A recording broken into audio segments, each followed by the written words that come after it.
כן, הופנתה אליי שאלה, בבקשה. אדוני רגיל לתמוך בהצעות חוק גזעניות, אני מבין. גזעניות? כן. של יתרון לערבים זה בסדר, יתרון לחיילים זה פסול. אני אענה על ההערה החשובה והלא נכונה הזאת. לא מדובר בזכויות יתר, זה לא מה שהציע חבר הכנסת חנא סוייד, אלא מדובר בהעדפה מתקנת, affirmative action. בכל העולם, affirmative action, העדפה מתקנת, ניתנת לקבוצות מקופחות הזקוקות לסיוע ותמיכה. אנשים עם מוגבלויות, נשים, ערבים, אוכלוסיות מיעוטים, בכל העולם. כך חשב חבר הכנסת חנא סוייד בהצעתו זו.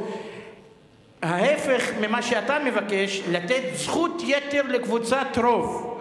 זה עוד לא קרה בעולם. הבעיה היא שגם בארץ זה כבר לא... זה עוד לא קרה בעולם. זה גם לא רוב, זה כבר לא קבוצת רוב. בעולם. אל תתחייב גם על זה. בעולם. הלוואי שזה הייתה קבוצת... מאוד. זה לא מאוד מקובל, תקן אותי אחד מהשרים הבכירים.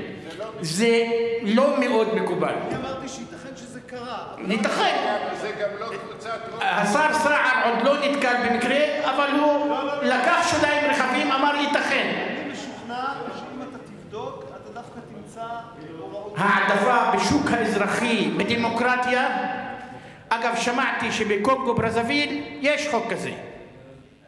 בקונגו ברזוויל אולי יש חוק כזה, אבל בשוודיה אין, בצרפת אין, באנגליה אין, בגרמניה אין, בארצות הברית אין. בארצות הברית יש העדפה לחיילים. לא בשוק האזרחי. לא בשוק האזרחי. לא בשוק האזרחי. אני מודה לך על השאלה. ובכן, אנחנו... מה המצב בירדן, מצרים ועיראק? אתה יודע מה? Welcome to the club. Welcome to the club. ושם אתה חוזר.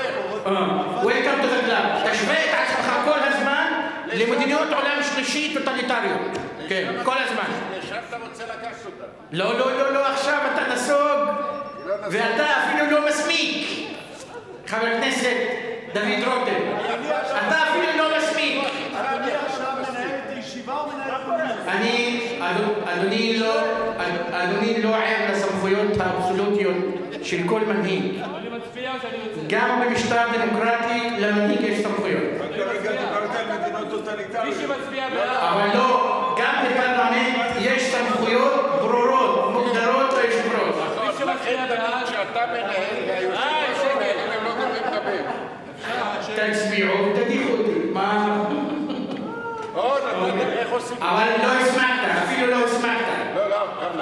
קח את זה בהומור. אבל אתה יודע מה ההבדל היחידי בין בעלי חיים לבני אדם?